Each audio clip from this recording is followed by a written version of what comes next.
오늘 우리 주신 하나님의 말씀은 요한복음 13장 21절에서 30절까지 제가 한 절, 여러분이 한 절, 마지막 절 다 같이 읽도록 하겠습니다. 오늘 우리 주신 하나님의 말씀은 요한복음 13장 21절에서 30절 제가 먼저 읽겠습니다. 예수께서 이 말씀을 하시고 심령이 괴로워 증언하여 이르시되 내가 진실로 진실로 너에게 이르노니 너희 중 하나가 나를 팔리라 하시니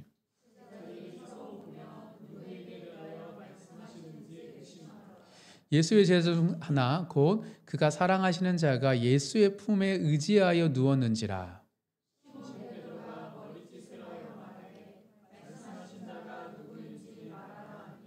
그가 예수의 가슴에 그대로 의지하여 말하되 주여 누구니까.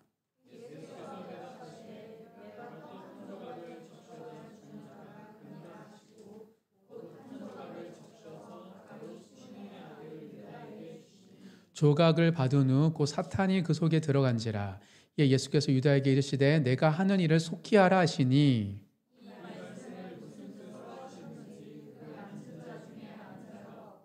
어떤 이들은 유다가 돈깨를 맡았으므로 명절에 우리가 쓸 물건을 사라 하시는지 혹은 가난한 자들에게 무엇을 주라 하시는 줄로 생각하더라. 유다가 그 조각을 받고 곧 나가니 밤이로라. 아멘. 오늘은 요한복음 13장 21절에서 30절 말씀을 통해 회개하는 사람이 되라, 회개하는 사람이 되라 하는 제목의 말씀을 나눌 때 일상에서 끊임없는 회개를 통하여서 주님을 닮아가는 온전한 그리스도인이 되시는 모든 성도님 되시길 주님의 이름으로 축복합니다. 회개는 굉장히 중요합니다. 예수님의 공생의 사역의 시작을 보면 알 수 있습니다. 한번 찾아보겠습니다. 마태복음 4장 17절 한 절만 찾아보도록 하겠습니다. 마태복음 4장 17절입니다. 예수님이 오시기 전에 세례 요한이 회개하라 천국이 가까웠다라고 선포하시고 그리고 세례 요한이 감옥에 들어가시자 예수님은 이렇게 말씀하셨습니다. 마태복음 4장 17절 다 같이 읽겠습니다. 이때부터 예수께서 비로소 전파하여 이르시되 회개하라 천국이 가까이 왔느니라 하시더라. 세례 요한이 회개하라 천국이 가까웠다라고 선포하시고 세례 요한이 감옥에 들어가자 그때부터 예수님께서 본격적으로 회개하라 천국이 가까이 왔다라고 하나님 나라를 복음을 전파하셨습니다. 즉 예수님의 사역의 시작은 회개의 선포로부터 시작됩니다. 즉 믿음의 시작은 회개의 문을 통과한 순간부터 시작됩니다. 내 안에 진정한 회개가 없이는 우리는 온전한 믿음을 소유할 수 없기 때문이죠. 또한 더불어 회개는 믿음의 시작일 뿐만 아니라 건강한 신앙의 증거입니다. 한 번만 하는 것이 아니라 지속적으로 회개를 통하여서 우리는 주님을 닮아가게 되고 온전한 하나님 형상으로 회복되기 때문입니다. 즉 회개 없이는 바르고 아름다운 신앙을 살아갈 수가 없습니다.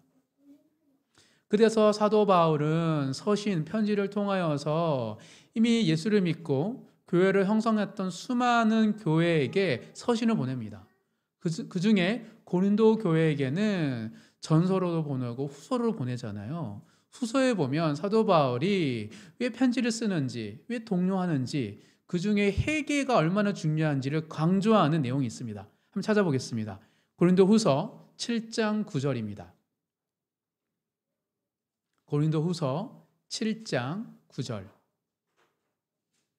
한 절만 다 같이 읽어보도록 하겠습니다. 고린도후서 7장 9절이요. 전서를 보내고 사실은 총 4번의 서신을 보내거든요. 두 서신은 소실됐는데 어쨌든 전서를 보내고 나서 사도 바울 마음이 힘들었어요. 너무 강하게 얘기했나? 실족하면 안 될까? 그런데 이후에 고린도 교회에서 서신을 받고 변화됐다는 이야기를 듣고 너무 기뻐서 후서를 쓴 거예요. 7장 9절 다 같이 읽겠습니다. 내가 지금 기뻐함은 너희로 근심하게 한 까닭이 아니요 도리어 너희가 근심함으로 회개함에 이른 까닭이라. 너희가 하나님의 뜻대로 근심하게 된 것은 우리에게서 아무 해도 받지 않게 하려 함이라. 즉 사도 바울이 서신을 쓰면서 근심하게 했대요. 근데 근심하게 한 이유는 왜? 회개에 이르도록 하기 위해서라고 이야기하고 있습니다. 즉 고린도 교회 성도들에게 예수를 믿고 신앙생활하는 그들에게 사도 바울은 뭘 강조하냐면 근심하는 것, 후회하는 것, 반성하는 것과 뭐가 다르다? 회개는 다르다. 이것을 알려주는 거예요. 지금 근심하는 것으로 만족을 하면 안 되고 그것이 회개에 이르도록 해야 된다라고 지금 구분해서 설명하고 있습니다. 사실 회개와 후회는 비슷해 보이지만 엄연히 다릅니다.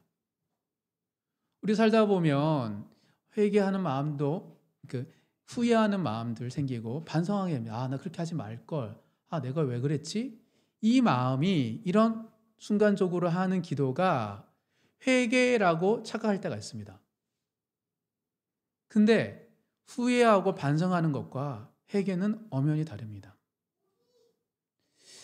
오늘 본문은 가룟 유다에 대한 이야기죠. 가룟 유다는 예수님을 팔고 나서 후회했습니까? 후회하지 않았습니까? 후회를 했습니다. 반성을 했어요. 되돌리고 싶었습니다. 하지만 가룟 유다는 결국 회개에 이르지 못하고 스스로 목숨을 끊고 죽어버렸습니다. 후회했지만 반성했지만 회개에 이르지 못했던 거예요. 반대로 베드로는 예수님을 3번 부인했지만 그는 통회하며 회개에 이르렀습니다. 즉 회개하는 것과 반성하는 것은 엄연히 다릅니다. 사랑하는 성도 여러분, 여러분의 삶 속에서 순간순간 보고 들은 게 있고 내 안에 예수의 영이 계시기 때문에 후회하기도 하고 반성하기도 합니다. 하지만 회개를 하셔야 됩니다. 하나님 보좌 앞에 진정한 회개를 할 때 비로소 우리는 하나님 앞에서 온전한 그리스도로 빚어지기 때문입니다. 바로 여기에 우리 모두가 이 문제가 무엇인지가 나타납니다. 일상에서 회개하는 기도도 잘 안 하잖아요. 그렇죠? 구하고 찾는 것, 내 주위에 이상한 사람들에 대해서 하나님께 간구하는 기도는 많이 하지만 나의 연약함과 나약함을 놓고 회개하는 기도 잘 안 하죠. 회개하는 기도도 잘 안 하는데 더욱이 반성하는 것과 후회하는 것과 회개에 대해서 구분할 줄도 몰라서 내가 정말 회개를 하는 건지 아니면 그냥 반성하는 건지를 모를 때가 많이 있기 때문입니다. 왜 우리는 이처럼 회개와 후회를 구분하지 못하는 것일까요? 우리도 나름 교회 생활 열심히 하고 훈련받고 살았는데 왜 잘 구분하지 못할까? 도대체 무엇이 문제일까요? 철학자인 키에르케고르는 그는 믿음이 있었던 사람입니다. 그는 우리가 믿는 기독교에 대해서 이렇게 이야기를 합니다. 우리의 기독교, 즉 기독교 세계의 기독교는 기독교 복음이 야기한 소요, 진리의 역설, 십자가의 고난을 없애버리고 뭘 없앴대요? 복음 때문에 일어나는 소요, 그리고 역설적인 모습, 그리고 고난, 십자가의 고난을 없애버리고 그것을 그렇듯한 것과 직접적인 현실과 행복으로 대체한다. 즉 우리의 현실에 좋은 것들로 대체했대요. 달리 말하면 우리의 기독교는 기독교를 왜곡한다. 사실 우리의 기독교는 신약 성서에 함의한 기독교와는 다른 것이다. 즉 신학에서 바라보는 초대교회 모습과 우리가 믿는 교회 모습이 너무 다르대요. 즉 우리의 기독교는 정확하게 정반대로 변형되었다. 왜곡되었고 변형되었대요. 이것이 기독교 세계의 기독교이다. 이것이 우리의 기독교다. 기독교 세계의 기독교, 로마 제국과 악한 세대의 기독교와 다르게 기독교 세계의 종교로서의 기독교는 신학 성경의 기독교와 많이 변형되었다라는 것을 이야기합니다. 너무 놀랍고 충격적이지만 실상 우리가 신학 성경을 읽다 보면 좀 많이 다른데? 라는 생각을 가질 것입니다. 키에르케고르는 역사적으로 흘러왔던 기독교의 변천사 속에서 많이 변형되었고 왜곡되었다라는 것을 직시하고 드러내고 있습니다. 그 무엇이, 어떤 모습이 우리 안에 복음은 하나님의 선물이기 때문에 우리 안에 있는데 우리가 살아가는 신앙의 모습이 무엇이 변질되었고 왜곡되었을까요? 짐 윌리스의 회심이라는 책에 보면 현대의 회심에 대해서 적나라하게 지적하는 내용이 있습니다. 이 내용을 읽다 보면 우리가 믿는 기독교가 얼마나 뒤틀려 있는지가 드러납니다. 자, 읽어드리겠습니다. 현대의 회심은 우리를 예수의 삶에 접붙이는 것이 아니라 예수를 우리의 삶에 접붙인다. 우리는 예수께서 여기 계시고 우리를 도와주셔서 우리가 해 나가는 것들을 더 잘하게 해주실 것이라고는 말을 듣는다. 예수를 믿으면 잘 된다는 거예요. 잘 풀린다는 거예요. 예수 믿으면 내 인생이 잘 풀린다는 거죠. 예수님께서 우리의 삶을 바꾸시는 게 아니라 우리의 삶을 향상시킨다 라고 현대는 기독교는 얘기한다는 것이죠. 회심은 단지 우리를 위한 것이지 세상을 위한 것이 아니다. 우리가 어떻게 예수의 왕국을 섬길지를 묻지 않고 예수께서 어떻게 우리의 삶을 충족시켜 주실지만 믿는다. 이것을 이렇게 표현합니다. 짐 윌리스는 자기 사랑의 교활한 특징은 그것이 과거에 대한 감각, 미래에 대한 감각을 모두 상실하게 만든다는 것이다. 너무 자기를 사랑하는 마음으로 신앙생활을 하면 과거와 미래를 잃어버린대요. 오직 나 자신과 현재만이 존재한다. 내가 오늘 누리는 만족만이 유일하게 중요한 일이다. 그래서 또한 자기 애적인 회심을 한다. 회심을 하고 회개하는데 오로지 나의 생각, 나의 감정, 나의 현실, 나의 이야기 속에서 나의 반성, 나의 후회로만 회심한다는 거예요. 그래서 하나님 백성의 역사의 풍요함을 잃어버리고 하나님 나라의 미래도 잃어버린다. 그래서 핵심적인 신앙체험은 현대인들의 핵심적인 신앙체험은 어떻게 하나님이 지금 여기서 우리의 필요를 채워주시는가에 초점이 맞춰진다. 그래서 기도는 평화, 하나님의 영광이 아니라 주차할 자리를 위한 것이 되어버린다. 내가 불편한 것들을 놓고 기도하는 게 되어버렸다는 거예요.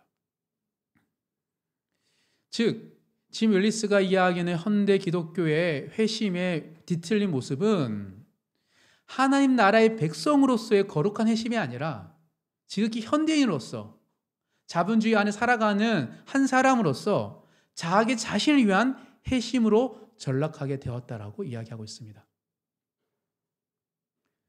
즉, 어찌됐든 하나님 나라의 거룩한 회심이 아니더라도 내 안에 있는 나 자신을 위한 회심이라도 뭐가 문제이지? 하는 질문이 생길 수 있습니다.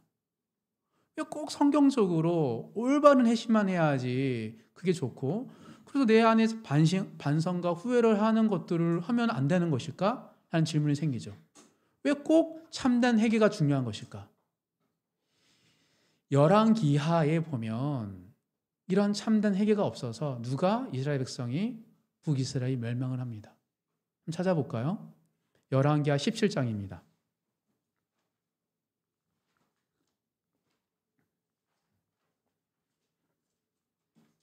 열왕기하 17장 39절에서 41절. 왜 북이스라엘이 하나님이 버리시고 멸망시키시는지에 대한 이유가 기록되어 있습니다. 열왕기하 17장 39절에서 41절까지 세 절 다 같이 읽겠습니다. 오직 너희 하나님 여호와만을 경외하라. 그가 너희를 모든 원수의 손에서 건져내리라 하셨으나 그러나 그들이 듣지 아니하고 오히려 이전 풍속대로 행하였느니라. 이 여러 민족이 여호와를 경외하고 또 그 아로 새긴 우상을 섬기니 그들이 자자손손이 그들의 조상들이 행하던 대로 그들도 오늘까지 행하니라. 이게 무슨 말이냐면 아수르가 북이스라엘을 점령하고 나서 아수르의 정책은 혼합 종교예요. 혼합 민족이에요. 그래서 점령하면 그 민족 사람들을 다 뿔뿔이 흩습니다. 그래서 북이스라엘 사마리아 성에 다른 민족, 여러 민족들을 섞어놨어요. 그런데 자꾸 이상한 일이 생기는 거예요. 그러자 아수르의 한 관리가 이거는 그 땅의 하나님 여호와를 섬기지 않아서 그렇다. 그래서 사마리아 성에 아수르에 포로된 사람 중에 한 제사장을 파견합니다. 사마리아로, 북이스라엘로. 그래서 온 민족의 사람들에게 여호와가 누군지, 여호와를 섬기는 것을 알려줘요. 그래서 섬겼더니 그 사람이 잘 살게 된 거예요. 그래서 이스라엘 땅 안에 여러 민족들이 하나님을 경외했습니다. 그런데 그들의 민족의 우상들도 함께 섬긴 거죠. 다원주의, 다신론을 혼합 종교를 한 거예요. 그래서 결국은 하나님께서 그 북이스라엘 땅을 하나님 약속의 땅에서 빼앗았더라고, 멸망시키셨더라고 성경은 이야기하고 있습니다. 하나님을 경외했습니다. 경외하지만 하나님을 수많은 우상 중에 한 분으로 섬겼던 것이죠. 이 말은 하나님을 유일하신 참 하나님으로 믿은 것이 아니라 현재의 나의 필요를 채워주는 존재로 하나님을 대한 거예요. 그러니까 북이스라엘 사람들은 하나님을 위한 백성이 아니라 나를 위한 하나님을 믿었던 거죠. 믿음이 있었어요. 그들의 전투 여전히 이어집니다. 그런데 하나님의 백성으로 오직 하나님의 율법과 언약을 지키는 자로 산 것이 아니라 내가 형통하기 위해서 필요한 분으로 하나님을 섬겼기 때문에 그들의 후회와 그들의 회심은 온전한 회심이 아니었던 것이라고 성경은 이야기하고 있습니다. 사랑하는 성도 여러분, 자기의 애적인 회심은 참된 회개가 아닙니다. 가룟 유다의 회개가, 그의 반성이 진정한 회개에 이르지 못한 이유가 바로 여기에 있습니다.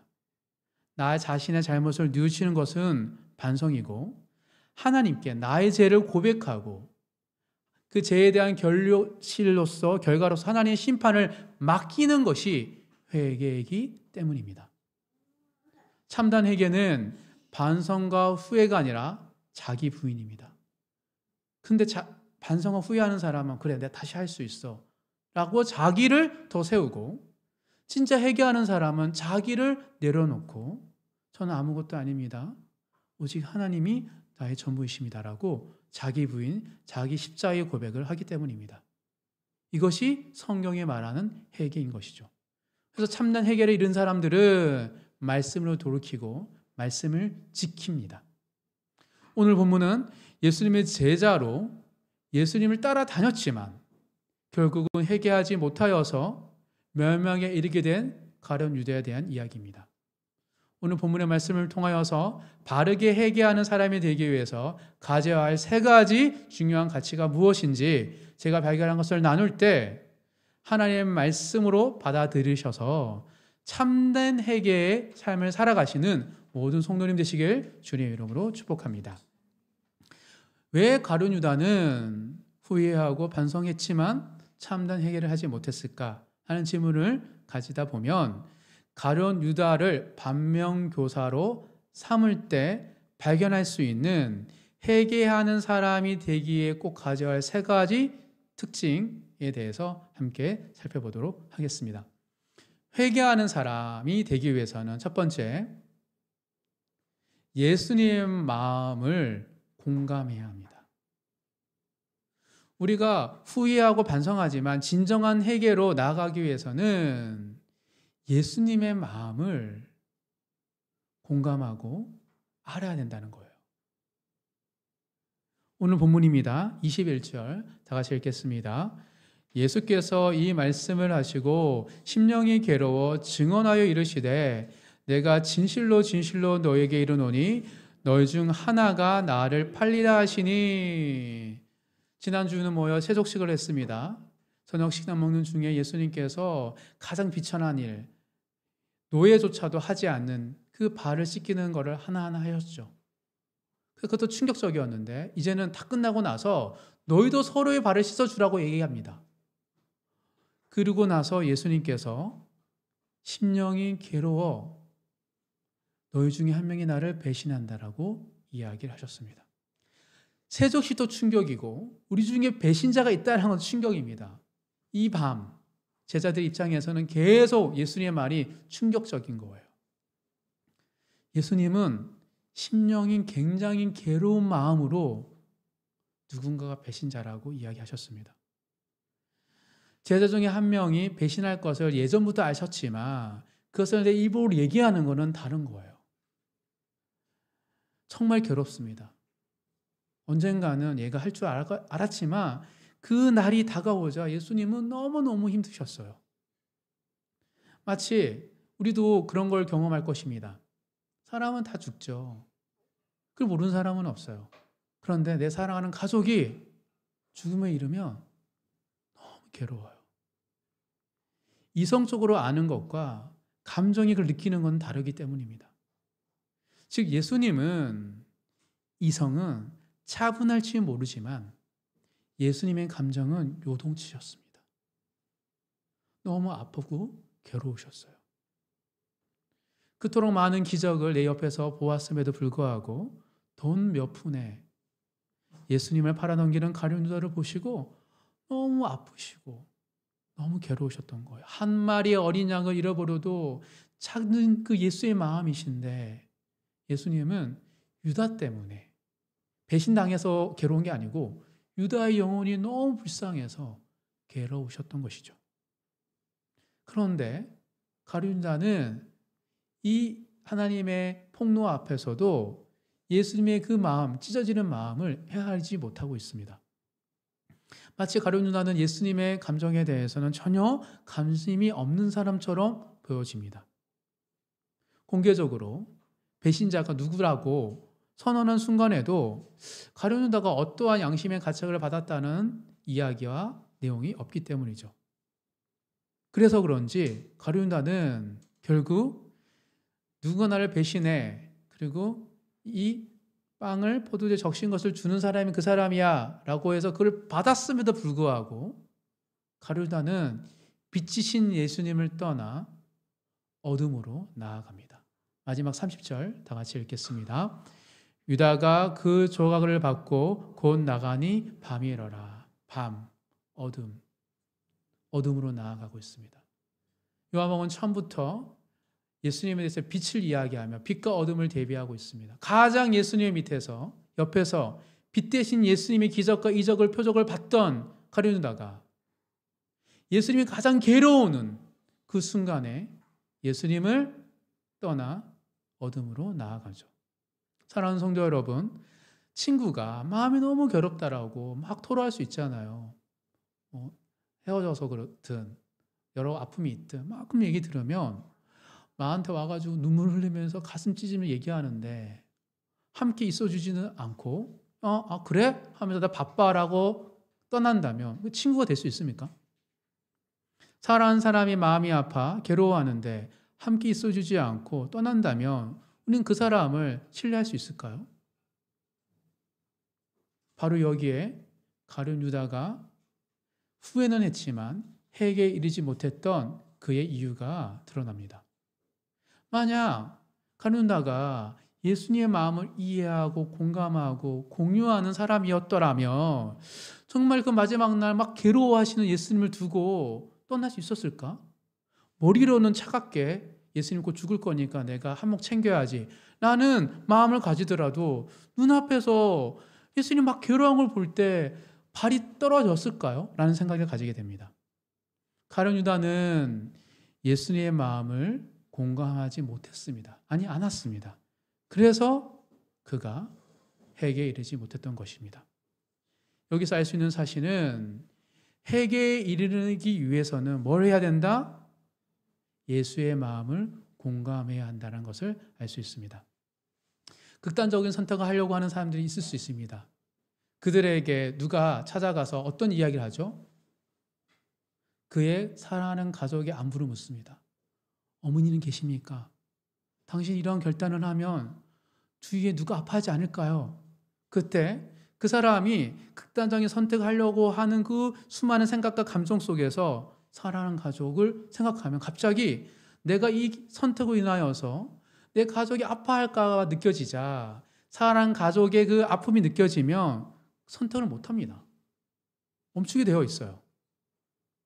즉 가룟 유다에도 마찬가지예요. 내가 이 선택을 하면 예수님이 괴로울까? 우리가 어떤 죄를 짓고 어떤 것을 하나님 앞에서 범죄를 하면 예수님이 얼마나 괴로울까?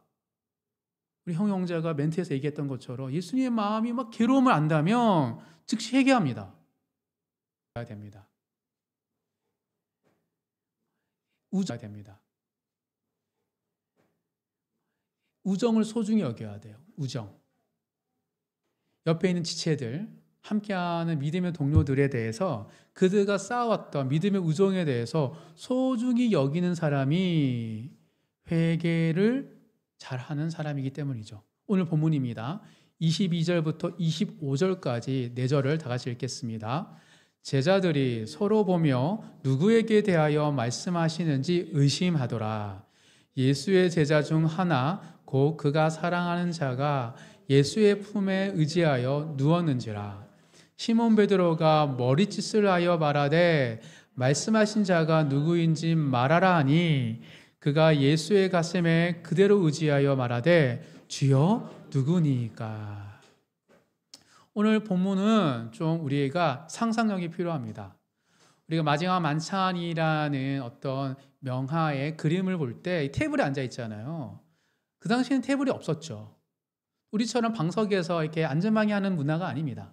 가끔 가다가 로마 그리스의 영화나 이렇게 보면은 다들 비스듬하게 누워 있죠. 그 당시에는 가운데 음식을 두고 모든 사람들이 약간 엎드려서 비스듬하게 머리를 개고 이렇게 식사를 했습니다.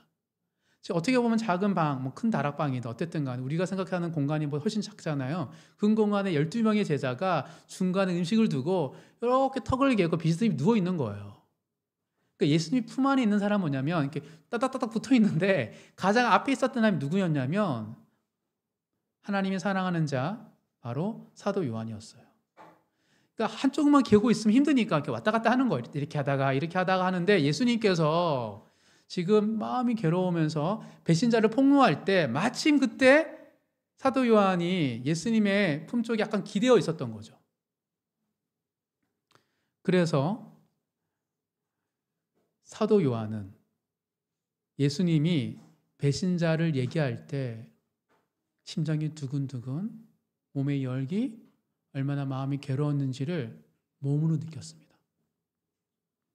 그가 기대어 있을 때 예수님이 그 말을 하는데 느껴졌어요. 얼마나 괴로우신지. 그럼 아마 그를 보고 돌이켜서 얼굴을 보지 않았을까요? 그 순간 사도 요한은 베드로와 눈을 마주칩니다. 그리고 베드로는 눈짓으로 범인이 누군지를 물어보라고 얘기합니다. 여기에서 우리가 알 수 있는 건 뭐냐면 순간 누가 예수님이 이제 예루살렘 성전에 들어가고 많은 사람이 오고 했을 때 곧 예수님이 왕이 되고 누가 좌편과 우편에 앉을까에 대해서 막 서로 얘기했던 순간들이에요. 그래서 배신자에 대해서 뽀만할 때 굉장하게 마음이 아팠지만 한편으로는 제자들 입장에서는 신중했습니다. 즉 도대체 누구예요? 큰 소리라고 외칠 만한데 베드로가 이 문제만큼은 말을 안 합니다. 그리고 예수님 바로 앞에 있는 사도 요한에게 눈짓으로 하면서 은밀하게 물어보라고. 아마 우리가 이 본문은 음성도 자세하게 나와 있지 않지만 사도 요한이 조용히 예수님만 들리도록 예수님 누구입니까? 라고 물어보았을 확률이 굉장히 높습니다. 여기서 알 수 있는 사실은 베드로조차도 사도 요한조차도 함께하는 12명의 제자들, 우리의 동지에 대해서 신뢰하고 존중하는 마음 속에 이 문제를 접근하고 있는 것을 볼 수 있습니다. 그 사도 요한의 조용히 물어보는 질문 앞에 예수님이 이렇게 답변하시죠. 26절입니다. 다 같이 읽어보겠습니다. 예수께서 대답하시되 내가 떡 한 조각을 적셔다 주는 자가 그니라 하시고 곧 한 조각을 적셔서 가룟 시몬의 아들 유다에게 주시니. 아마 그 이후의 내용도 보면 유다가 범인인지 모르잖아요. 즉 예수님께서 공개적으로 이렇게 말하고 나서 내가 적셔주는 애가 범인이야 라고 이렇게 죽은 건 아닌 것 같아요. 은밀하게 조용히 물어봤던 요한과 그거를 지켜보고 있는 베드로, 두 사람이 예수님이 포도주에 빵을 줘서 주는 그 사람이야 라고 하고 나서 곧이어 적셔서 가룟유다에 준 거를 봤을 거예요. 그래서 베드로와 요한은 다른 사람도 알 수 있었지만 두 사람만큼은 범인이 누구인지를 짐작했습니다. 그런데 이 가정 속에서 예수님이 찍어서 주는 그 순간에 가룟유다의 마음은 어땠을까요? 가룟유다가 그런 마음을 먹을 수 있죠. 예수님의 말씀을 듣다 보니까 죽을 것 같아 곧. 지금 베드로부터 수제자들은 들떠가지고 예수님이 왕이 될 거라고 이야기하지만 가룟유다는 자꾸 보고 마리아가 항역함 깨트리고 부을 때도 예수님께 장례를 위한 거다 이런 얘기를 들을 때마다 뭔가 쎄했어요. 그래서 발뺌하려고 얼른 나도 위험하니까 술을 부린 거죠. 이렇게 현실적으로 영악하게 자기만 아는 사람이다 하더라도 함께 어려움을 겪었던 동지들이 내가 이러면 어떨까? 동료들의 마음은 어떻지? 동료들이 범인을 찾을 때도 공개적으로 막 찾지 않고 조용하게 은밀하게 물어보는 그 모습 속에서 그래 실수할 수 있지, 배반할 수 있지라는 그 모든 속에 도대체 누굴까라는 마음으로 접근할 때 정말 동료에 대한 애정이 조금이라 있었더라면 과연 그가 예수를 팔 수 있었을까 하는 생각이 듭니다. 여러분은 어떨 것 같아요? 여러분이 뭔가 죄를 지었는데 공개적으로 드러난 순간 덜컹하고 나 이 배신이 나여서 함께했던 친구들이 실망하면 어떨까 생각 들면 두근두근거리고 무서워서 못하지 않을까요? 그런데 가룟유다는 아랑곳하지 않습니다. 왜요? 그는 우정보다 돈을 더 사랑했기 때문입니다. 이 돈이 무서운 거예요. 가족까지 팔 수 있는 게 돈의 위력이죠. 돈 때문에 아무 문제가 없던 사랑하는 사람들이, 친구들이, 부부 사이도 깨어질 수 있는 게 돈의 위력이기 때문입니다. 그래서 평소에 우정을 소중히 여겨야 돼요. 사랑하는 성도 여러분, 가룟유다에게는 여러 기회가 있었습니다. 예수님 마음을 안다면 멈출 수 있었었고, 또 함께하는 동료들이 배신자를 듣고 그를 막 찾지 않고 소곤소곤거리면서 조용히 찾으려고 하는 그 배려를 보았을 때도 그 우정 때문이라도 그는 멈출 수 있었습니다. 근데 그는 그렇게 하지 못하죠. 이게 회개에 이르지 못한 사람의 특징입니다. 사랑하는 성도 여러분, 때때로 살다 보면 우정이 밥 먹여줘. 또 때로는 내가 이렇게 선을 베풀었는데 상대방이 나를 무시하거나 도와주지 않을 때 두고 봐. 이런 마음을 가질 때가 있어요. 저도 그럴 때가 있습니다. 그런데 그 사람이 나를 어떻게 하든 그게 중요한 것이 아니라 내 주위 사람들에게 믿음 안에서 함께 하나님 나라를 걸어가는 믿음의 동료로 바라보는 그 우정에 대해서 소유중히 여기지 않잖아요. 그러면 우리도 후회와 반성은 하지만 진정한 회개에 이르지 못할 수 있습니다. 하나님은 말씀을 통해도 일하시지만 사람을 통해서도 말씀하시는 분이기 때문입니다. 그 하나님께서 내 주위에 있는 하나님의 영이 계신 성전된 성도를 통하여 나에게 말씀하기를 들으시려면 우정에 대해서 소중히 여기시면서 정말 하나님의 말씀으로도 찬양으로도 기도 가운데도 동료를 통해서도 말씀하시는 그 하나님의 풍성한 음성을 들으시며 살아가시는 모든 성도님 되시길 주님의 이름으로 축복합니다. 마지막 세 번째입니다. 회개하는 사람이 되기 위해서는 세 번째 사역보다 성품에 집중해야 합니다. 하나님의 백성이 되고 제자로 부름받으면 우리 사역을 열심히 하게 되는데 사역보다 성품을 더 중요하게 여기고 집중해야지 회개에 이를 수 있습니다. 오늘 본문 27절부터 29절 3절 다 같이 읽겠습니다. 조각을 받은 후 곧 사탄이 그 속에 들어간지라. 예수께서 유다에게 이르시되 내가 하는 일을 속히 하라 하시니 이 말씀을 무슨 뜻으로 하셨는지 그 앉은 자 중에 아는 자가 없고 어떤 이들은 유다가 동계를 맡았으므로 명절에 우리가 쓸 물건을 사라 하시는지 혹은 가난한 자들에게 무엇을 주라 하시는 줄로 생각하더라. 예수님께서 분명 범인은 내가 빵을 적셔서 주는 사람이다. 포도주를 빵에 왜 적셔 주셨을까요? 오늘 요한복음에 나오지는 않지만 다른 복음서에서는 예수님이 성만찬도 하셨습니다.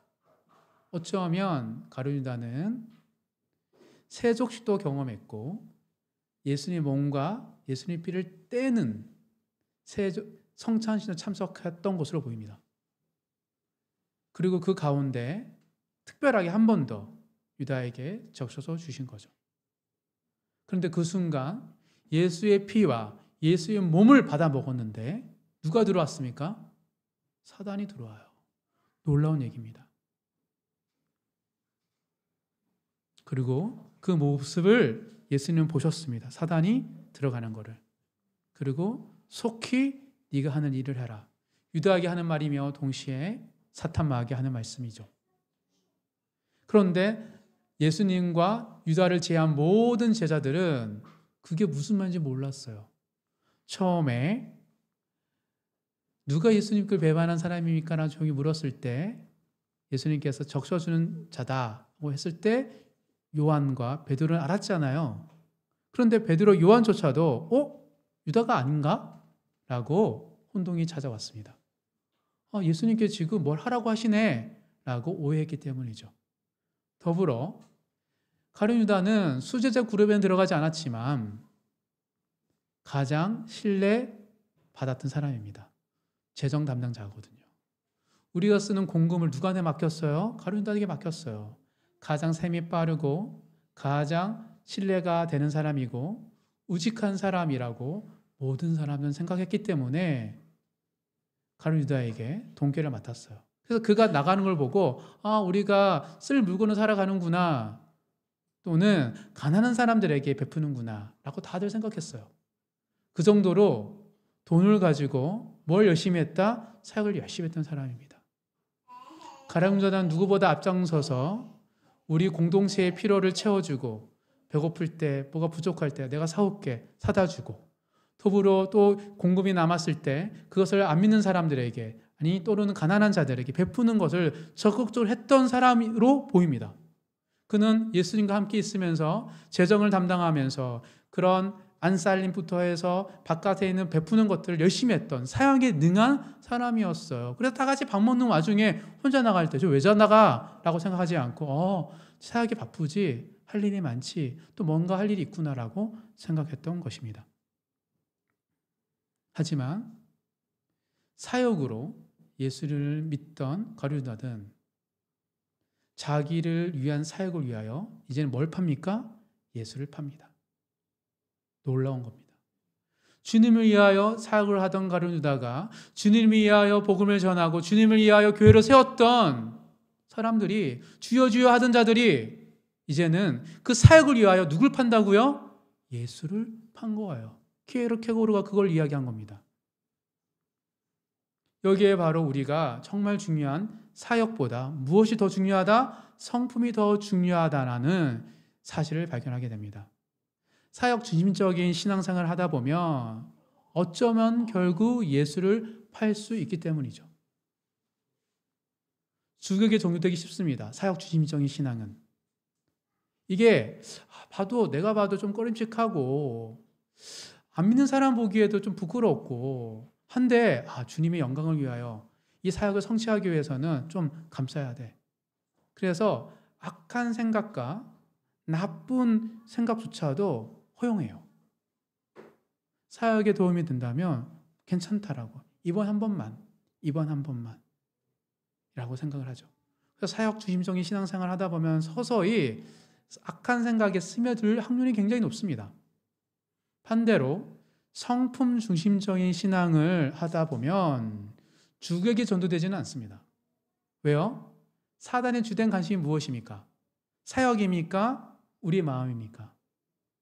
사단은 우리 세상에 있는 물질을 다 줄 수 있어요. 사단의 권세가 있습니다. 사단이 우리에게 물질을 주고 뭘 주면서 뭘 원하는 거죠? 우리의 마음을 해방시키는 거예요. 즉 사단의 목적이 우리의 마음이기 때문에 성품 중심적으로 신앙생활하는 사람들에게는 이거 영적 싸움에 민감하고 영적 싸움에 능한 사람으로 비춰지기 때문에 주객에 전도되지 않을 수 있는 것이죠. 즉 가룟 누나는 지나친 사역 중심적인 신앙생활을 하다 보고 예수의 감정, 동료들의 우정도 다 내모로 하면서 삭막하게 살다 보니 어느 순간 그는 친구들도 팔고 예수도 파는 자가 되었던 것입니다. 사랑하는 성도 여러분, 여러분들은 어떤 신앙생활을 해오셨고 지금은 어떻게 신앙생활하고 계십니까? 성품을 빚는다는 것이 너무 어렵습니까? 그렇다면 이미 사역 중심적인 신앙생활에 물들었기 때문입니다.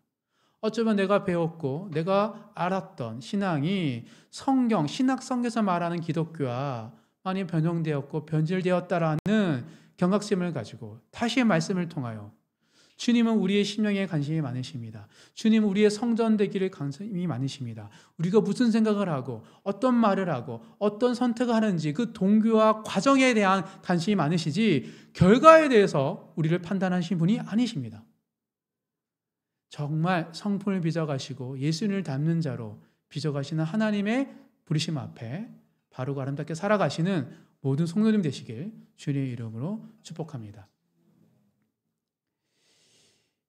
이 세 가지가 바로 우리가 가룟 유다처럼 회개하고 반성은 하지만 회개하고 후회는 하지만 후회하고 반성은 하지만 회개에 이르지 못하는 이유입니다. 예수님의 마음을 공감하지 못하였고 제자들의 우정에 대해서 쉽게 생각했고 그리고 너무 지나치게 사역 중심적으로 살았던 것이죠. 우리가 가룟 유다처럼 살지 않기 위해서는 이 세 가지를 반대로 지키면 됩니다. 항상 예수의 마음을 알고 더불어 함께하는 동료들의 우정에 대해서 소중히 여기고 그리고 사역보다 내 성품에 대해서 더 중요하게 여기심으로 말미암아 정말 매일 매 순간 회개를 통하여 주님을 닮아가고 주님이 거하실 만한 영광스러운 하나님의 사람이 되는 모든 성도님 되시길 주님 이름으로 축복합니다.